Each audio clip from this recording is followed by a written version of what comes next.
इधर उधर जो भाग रहे हैं उनका इंडिया गठबंधन में अस्तित्व ही नहीं था। वो सिर्फ अपनी जो संपत्तियां है, जो काला धन उन्होंने कमाया है, या अपनी राजनीतिक महत्वाकांक्षा को बचाने के लिए, अपनी पार्टी को बचाने के लिए, या एहसान फरोमोशी करने के लिए ये भारतीय जनता पार्टी में जा रहे हैं। उनसे इंडिया गठबंधन का कोई मतलब नहीं, कोई फर्क पड़ने वाला नहीं है। श्यामा प्रसाद मौर्य जी ने कभी अपने विचारों से समझौता नहीं किया, कभी अति पिछड़ों की लड़ाई लड़ने से वो पीछे नहीं रहे। उन्हें लगा कि भारतीय जनता पार्टी अति पिछड़ों को कुचलने का काम कर रही है, इसलिए उन्होंने पिछड़ों की बात करने वाले अखिलेश यादव और समाजवादी पार्टी का दामन थामा था। तो उन्हें लगा कहीं ना कहीं मैं समाजवादी पार्टी में पिछड़ों को पूरा अधिकार नहीं दिलवा पाऊंगा, तो इसलिए उन्होंने पार्टी छोड़ दी और उन्होंने अपनी राष्ट्रीय पार्टी का बनाने की बात की है, राष्ट्रीय शोषित समाज पार्टी। वो समाजवादी पार्टी को भी सपोर्ट करेंगे, इंडिया गठबंधन को भी सपोर्ट करेंगे, वो कहीं जाने वाले नहीं है। मान्यवर काशीराम जी ने जो सपना देखा था उसी के श्यामा प्रसाद मौर्य जी ने भी, लेकिन जब बहुजन समाज पार्टी अपने उफान पर आई तो उन्होंने नारा दिया बहुजन हिताय बहुजन सुखाय को हटाकर सर्वजन हिताय और सर्वजन सुखाय, और हाथी नहीं गणेश है ब्रह्मा विष्णु महेश है। देखिए जो मान्यवर काशीराम साहब है, जो बाबा साहब डॉक्टर भीमराव अम्बेडकर जी ने सपना देखा था, क्या वो हिंदुत्व की बात पर देखा था? क्या ब्रह्मा विष्णु में विश्वास करते थे? नहीं, बिल्कुल नहीं। यदि बाबा साहब ने खुद कहा था कि मैं गलती से दुर्भाग्य से हिंदू धर्म में पैदा हुआ हूं, लेकिन हिंदू होकर मरूंगा नहीं। जब हम भारतीय जनता पार्टी के लोगों से बात करते हैं चिकित्सा पर, तो वो बात करते हैं हिंदू मुसलमान पर। जब हम बात करते हैं बेरोजगारी पर, वो बात करते हैं राम मंदिर पर। 15-15 लाख देने का वादा करते थे, आज उनको ऐसा है कमजोर बना दिया गया है। 5 किलो राशन देकर उनको कमजोर बनाया जा रहा है। मुस्लिम कर रहे हैं कि यहाँ राशन दिया जा रहा है, गरीबों को मकान दे दिया भाजपा सरकार ने, हम उनका सम्मान करते हैं, आगामी उपचुनाव में भी उनको वोट दें। अरे भाई, बोल के अपना घर फुड़वाना है, बुलडोजर उनका तैयार है। ये नजर आपके चैनल के माध्यम से गुलजार सलमानी पर भी है। मुझे डर है कि मेरे जैसे मजलूम लोगों के घर बुलडोजर द्वारा ढाए जाएंगे, और इसीलिए लोग चुप हैं। अरे जब वो 400 पार कर रहे हैं तो नीतीश कुमार को तोड़ने की आवश्यकता क्या है? फिर जयंत चौधरी को अपने में मिलाने की आवश्यकता क्या है? आपको कमलनाथ को बुलाने की आवश्यकता क्या है? उनका सुपड़ा साफ होने जा रहा है। उनकी झूठी जो मक्कारियां हैं, जो देश के साथ वो कर रहे हैं, जो दो धर्मों को लड़ाने का काम कर रहे हैं, स्वामी प्रसाद मौर्य हो या हम लोग हो, जितने भी अति पिछड़े लोग हैं, आज उनको जो घंटा बजाने के लिए छोड़ दिया गया है। मोदी लहर नहीं, ये मोदी कहर है, और ये देश की जनता इसके कहर से थर्रा रही है। Bharatiya Janata party Nirma washing powder है, जो जितना बड़ा पापी है, यदि भारतीय जनता पार्टी में चले जाएगा तो बिल्कुल पाक साफ हो जाएगा। कभी राम का सहारा लेते हैं, कभी कहते हैं कि राम को हम लाए हैं, तो आप राम से बड़े हो गए। नमस्कार, आप देख रहे हैं जीडी न्यूज। मैं आपके साथ तीरथ सिंह। 2024 का बिगुल बज चुका है, उसके साथ साथ पार्टियों ने अपने प्रत्याशी भी उतारने शुरू कर दिए हैं। इसी संबंध में आज हमारे साथ राष्ट्रीय अति पिछड़ा मोर्चा के राष्ट्रीय अध्यक्ष गुलजार सलमानी जी हमारे साथ हैं। उनसे जानेंगे 2024 क्या गठबंधन मजबूत रहेगा या भारतीय जनता पार्टी फिर अपना कब्जा जमाएगी। जी, आपका स्वागत है। जी, बहुत बहुत धन्यवाद। मैं जीडी न्यूज का और आपका पूरा सम्मान और हार्दिक अभिनंदन करता हूं। देखिए, मैं राष्ट्रीय अति पिछड़ा मोर्चा का राष्ट्रीय अध्यक्ष हूं और तमाम पसमानदा और अति पिछड़ी जातियों के विषय में ही मैं बात करता हूं, और तमाम जो अति पिछड़ों के सिलसिले में इंडिया गठबंधन हो या भारतीय जनता पार्टी के लोग हैं, उसी विषय में मैं अपनी बात रखना चाहूंगा। 2024 का बिगुल बज चुका है। पार्टियों ने, आपकी पार्टी ने भी प्रत्याशी उतारने शुरू कर दिए हैं, और गठबंधन कहीं ना कहीं टूटता भी नजर आ रहा है, और पार्टियां, भाजपा पार्टी मजबूत होती जा रही है। इस बारे में आप क्या कहोगे? मेरा प्रश्न आप मीडिया वालों से यही क्यों हमेशा रहता है, चाहे मैं जब भी बात करता हूं कि इंडिया गठबंधन टूट रहा है, इंडिया गठबंधन कमजोर हो गया है, ये आपकी अपनी सोच है। देखिए, इंडिया गठबंधन, राहुल गांधी जी भारत में पूरे भारत में नेतृत्व कर रहे हैं, और उत्तर प्रदेश में अखिलेश यादव जी नेतृत्व कर रहे हैं इंडिया गठबंधन का, और बिहार में तेजस्वी यादव गठबंधन का अपना अस्तित्व बनाए हुए हैं, और बंगाल में ममता बनर्जी जी, और जो इधर उधर जो भाग रहे हैं उनका इंडिया गठबंधन में अस्तित्व ही नहीं था।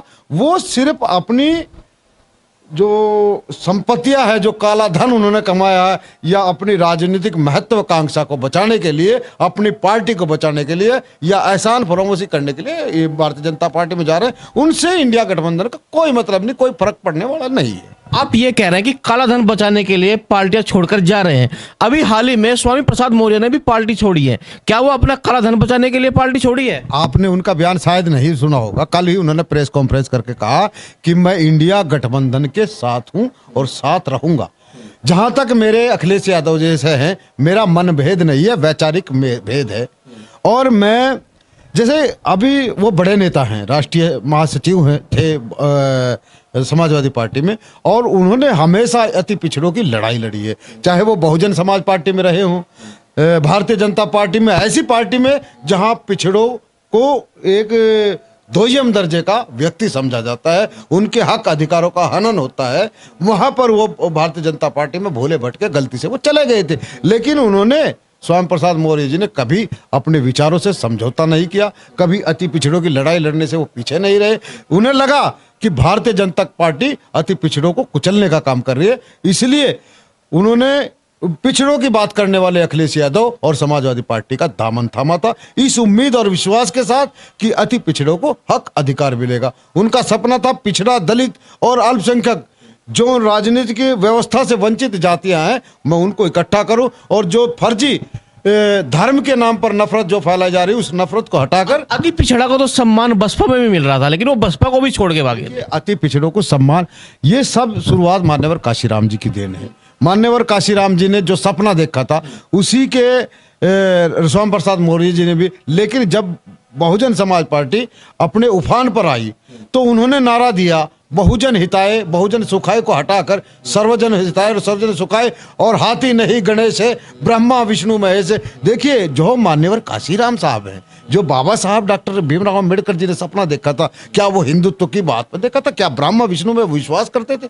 नहीं, बिल्कुल नहीं। यदि बाबा साहब ने खुद कहा था कि मैं गलती से, दुर्भाग्य से हिंदू धर्म में पैदा हुआ हूं, लेकिन हिंदू होकर मरूंगा नहीं, तो वो बहन जी, जो बाबा साहब की नीतियां थी, जो काशीराम साहब की नीतियां थी, उसको छोड़कर ब्रह्मा विष्णु, हाथी नहीं गणेश है, ब्रह्मा विष्णु महेश, हाथी की परिकल्पना ब्रह्मा विष्णु महेश से की, तो कहीं ना कहीं अति पिछड़ों को झटका लगा। और अति पिछड़ों के जो नेता थे, जो संघर्ष करने वाले लोग थे, जो बाबा साहब को मानने वाले लोग थे, जो काशीराम साहब को मानने वाले लोग थे, वो लोग कहीं ना कहीं बहुजन समाज पार्टी से अलग हुए और कुछ को पार्टी से जबरदस्ती निकाला गया, इसीलिए बहुजन समाज पार्टी का पतन हो गया। तो क्या काशीराम जी का मान्यवर काशीराम जी का सम्मान समाजवादी पार्टी में नहीं हो रहा था, इसलिए क्या स्वामी प्रसाद जी को पार्टी छोड़नी पड़ी? देखिए, पार्टी उन्होंने, उसके कुछ कारण हैं। अभी पीडीए यात्रा राष्ट्रीय अध्यक्ष अखिलेश यादव जो समाजवादी पार्टी के हैं, उन्होंने चलाई थी, और उनकी विचारधारा आज भी यही है कि पीडीए को अपना हक मिले। लेकिन कुछ राजनीतिक व्यवस्था होती है जिसमें जया बच्चन जी पहले भी राज्यसभा की सदस्य थी, इनका मानना यह था कि पिछड़ों को हक दिया जाए, तो उन्हें लगा कहीं ना कहीं मैं समाजवादी पार्टी में पिछड़ों को पूरा अधिकार नहीं दिलवा पाऊंगा, तो इसलिए उन्होंने पार्टी छोड़ दी और उन्होंने अपनी राष्ट्रीय पार्टी का बनाने की बात की है, राष्ट्रीय शोषित समाज पार्टी, और उसके माध्यम से वो समाजवादी पार्टी को भी सपोर्ट करेंगे, इंडिया गठबंधन को भी सपोर्ट करेंगे। वो कहीं जाने वाले नहीं है, बड़े नेता हैं, उनके अंदर जो पीड़ा है, जो वो चाहते थे कि अखिलेश यादव के माध्यम से उस बात को पूरा कर सके, शायद मतलब वो उनका मन मुताबिक कार्य नहीं हुआ। अब वो स्वतंत्र होकर इस देश का भ्रमण करेंगे, अल्प पिछड़ों को इकट्ठा करेंगे, और वो इंडिया गठबंधन का भी हिस्सा रहेंगे। अभी हाल ही में समाजवादी पार्टी ने चौधरी इकरा हसन का टिकट किया किराना लोकसभा से, उस बारे में आप क्या कहना चाहोगे? बहुत बहुत स्वागत समाजवादी पार्टी के राष्ट्रीय अध्यक्ष अखिलेश यादव जी का। मैं धन्यवाद देना चाहता हूं कि ऐसी एक लड़की, एक बेटी को उन्होंने टिकट दिया है जो भारत के भविष्य बढ़ने वाली है। मैं समझता हूं मनोहर चौधरी जी के परिवार का जो वह बिटिया है, उन्होंने कैराना लोकसभा के गांव दर गांव में घूमा हूं, वहां पर उनको अंगीकार किया, स्वीकार किया है। और हिंदू मुस्लिम का मैंने ऐसा मेल जोल, आज भारत में नफरत की आंधी चल रही है, लेकिन कैराना में मुनव्वर हसन के परिवार के प्रति हिंदू लोग इतना मोहब्बत, भाईचारा रखते हैं, वो उनकी नैया को पार लगाएंगे। बहुत अच्छा काम किया है जो इकरा हसन को टिकट दिया है। चौधरी रुद्र सेन जी हैं, हिंदू गुजर हैं, उनका प्रभाव है काफी, और राष्ट्रीय महासचिव भी हैं समाजवादी पार्टी में, राष्ट्रीय महासचिव हैं। तो उनके और जो दूर विरोधी राजनीतिक रहा करती थी मुनव्वर और चौधरी परिवार की, आज वो दोनों इकट्ठे हुए हैं, तो भारी मतों से वो चुनाव जीतने जा रही है। आपकी पार्टी 2024 का लोकसभा चुनाव लड़ने जा रही है, कैराना लोकसभा में भी टिकट कर दिया है। किन मुद्दों को लेकर आप जनता के बीच में जाएंगे? देखिए, जनता के बीच में जो झूठ, परपंच, शिक्षा, चिकित्सा और बेरोजगारी, इन मुद्दों को लेकर हम चल रहे हैं। और जब हम भारतीय जनता पार्टी के लोगों से बात करते हैं चिकित्सा पर, तो वो बात करते हैं हिंदू मुसलमान पर। जब हम बात करते हैं बेरोजगारी पर, वो बात करते हैं राम मंदिर पर। जब हम बात करते हैं गरीबी और भूखमरी पर, वो हिंदू मुसलमान की कब्रिस्तान की और शमशान घाट की बात करते हैं। ऐसे झूठों लोगों को जो 2 करोड़ नौकरी देने का वादा करते थे, जो 15-15 लाख देने का वादा करते थे, आज उनको ऐसा है कमजोर बना दिया गया है। 5 किलो राशन देकर उनको कमजोर बनाया जा रहा है। उनको 2,000 रुपये किसान को निधि देकर उनकी एमएसपी की गारंटी छीनी जा रही है। उनके कड़े कानून बनाए जा रहे हैं। आज ऐसी इतने मुद्दे इसमें है कि जनता उनको उखाड़ फेंकेगी। आप इस चीज का कह रहे हैं जनता तो सम्मान कर रही है, राशन का भी सम्मान कर रहे हैं। अधिकतर मुस्लिम कर रहे हैं कि हाँ राशन दिया जा रहा है, गरीबों को मकान दे दिया भाजपा सरकार ने, हम उनका सम्मान करते हैं, आगामी चुनाव में भी उनको वोट दें। अरे भाई, बोल के अपना घर फुड़वाना है, बुलडोजर उनका तैयार है। यदि आज देश में तानाशाही चल रही है, आज देश में अघोषित आपातकाल है, कोई भी बोल लेगा। आज मैं आपके चैनल के माध्यम से बोल रहा हूँ, गुलजार सलमानी बोल रहा है, तो कहीं ना कहीं ये नजर आपके चैनल के माध्यम से गुलजार सलमानी पर भी है। मुझे डर है कि मेरे जैसे मजलूम लोगों के घर बुलडोजर द्वारा ढाए जाएंगे, और इसीलिए लोग चुप हैं। वरना आज प्रधानमंत्री जी आदरणीय सदन में खड़े होकर कहते हैं कि 335 हम लाएंगे और बाकी 400 पार करेंगे। अरे जब वो 400 पार कर रहे हैं तो नीतीश कुमार को तोड़ने की आवश्यकता क्या है? फिर जयंत चौधरी को अपने में मिलाने की आवश्यकता क्या है? आपको कमलनाथ को बुलाने की आवश्यकता क्या है? जब आप 400 पार कर रहे हैं तो आपको इंडिया गठबंधन जो बड़ी मजबूती के साथ, बड़ा सैलाब के साथ चल रहा था, उसे तोड़ने की जरूरत क्या है? कहीं ना कहीं उनके अंदर घबराहट है। मैं आपको लिख कर दे रहा हूं, और लोकसभा चुनाव के बाद भी आपके चैनल पर मैं बैठूंगा, मैं आपको बताऊंगा अगर वो 140 सीटों से भी ऊपर ले आए भारतीय जनता पार्टी के लोग, तो मैं आपको बताऊंगा उनका सोपड़ा साफ होने जा रहा है। उनकी झूठी जो मक्कारियां हैं, जो देश के साथ वो कर रहे हैं, जो 2 धर्मों को लड़ाने का काम कर रहे हैं, जो उत्तराखंड से उन्होंने ये भूकंप पैदा किया है नफरत का, जो हल्द्वानी से, ये पूरे देश में ले जाना चाहते हैं। हम इसका पर्दाफाश करने जा रहे हैं। खास तौर से स्वामी प्रसाद मौर्य हो या हम लोग हों, जितने भी अति पिछड़े लोग हैं, आज उनको जो घंटा बजाने के लिए छोड़ दिया गया है, हमारे अधिकारों को उन्होंने छिन भिन कर दिया गया। आप रोजगार की लिस्ट देख लीजिए, आप यूपीएससी की जो एग्जाम हुए उनकी लिस्ट देख लीजिए, कोई भी परीक्षा पूरी नहीं हो रही। अभी पुलिस भर्ती की परीक्षा हुई, पेपर लीक हो गया। और ये इसको चुनावी स्टंट बनाना चाहते हैं, लेकिन बेरोजगारों की भीड़, आज युवाओं की भीड़, इनको जड़ समूल नष्ट करेगी, उनका पतन होगा। और एक न एक दिन आप देख लेना, गीता में भी स्पष्ट लिखा है, आप गीता पढ़िए, कि परिवर्तन संसार का नियम है। बहुत हो चुका है, बहुत हो चुका है। मोदी लहर नहीं, ये मोदी कहर है, और ये देश की जनता इसके कहर से थर्रा रही है, और इनको उखाड़ फेंकने लगो तैयार। चर्चाओं का दौर जारी है। समाजवादी पार्टी कांग्रेस के साथ गठबंधन कर रही है, क्या ये सीट कांग्रेस के खाते में जाएगी सहारनपुर की? देखिए, सहारनपुर की मैं कई तरह की चर्चाएं थी पहले भी, लेकिन यहाँ समाजवादी पार्टी अपने बलबूते पे बहुत मजबूती स्थिति में है। और हम सब लोगों का, जितने समाजवादी लोग हैं, सभी राष्ट्रीय अध्यक्ष जी से हमने निवेदन भी किया है कि समाजवादी पार्टी के खाते में रहनी चाहिए ये सीट। लेकिन जो भी निर्णय होगा हाईकमान का, वो हमारे लिए स्वीकार होगा, और हम मजबूती के साथ गठबंधन को चुनाव जिताने में कामयाब। गठबंधन से अगर इमरान मसूद का टिकट होता है कांग्रेस से, तो क्या आप उनका? देखिए, हम इमरान से कोई मतलब नहीं है हमारा मतलब गठबंधन से है। यदि हमारे नेता या हमारे राष्ट्रीय अध्यक्ष कांग्रेस से गठबंधन करते और ये सीट कांग्रेस के खाते में जाती, कोई भी प्रत्याशी, चाहे वो हमारा दुश्मन ही क्यों ना हो, वो यदि आएगा तो समाजवादी पार्टी का प्रत्येक कार्यकर्ता उसे चुनाव जिताने के लिए मजबूती से काम करेगा। अभी हाल ही में बड़ी जोरों से चर्चा थी सहारनपुर में कि समाजवादी के कुछ कार्यकर्ता, विधायक पार्टी छोड़कर भाजपा ज्वाइन करने जा रहे हैं। क्या वो अपने हित के लिए जा रहे हैं या जनता के हित के लिए जा रहे हैं? बहुत अच्छा सवाल किया है, ये लोग भी पूछ रहे हैं इस बात को।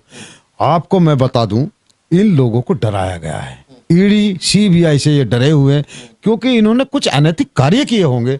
और ये लोग देखिए स्वार्थी लोग हैं, ये जब तक मुस्लिम का वोट हासिल करने के लिए आते हैं तो सेकुलर बन जाते हैं, लेकिन इनके अंदर कहीं ना कहीं एक धर्म विशेष के प्रति नफरत है और वो नफरत इनके सामने जाहिर हो रही है और ये पार्टी छोड़ रहे हैं। इनकी जमीनें जो अवैध इन्होंने विधायकी की आड़ में या मंत्री बन के आड़ में जो काला पैसा इन्होंने कमाया है तो वो सरकार की नजर में आया, सरकार ने इनको धमकाया, इन्होंने उनकी शरण में, क्योंकि Bharatiya Janata party Nirma washing powder है, जो जितना बड़ा पापी है यदि भारतीय जनता पार्टी में चले जाएगा तो बिल्कुल पाक साफ हो जाएगा। तो ये लोग भी अपनी अस्मिता, अपनी दौलत, अपना काला पैसा बचाने के लिए वहां गए हैं। जनता से कोई मतलब नहीं, जनता के हित में नहीं, अपने आप को बचाने के लिए गए हैं और इनको ठुकराया जा रहा है, ये गिड़गिड़ा रहे हैं।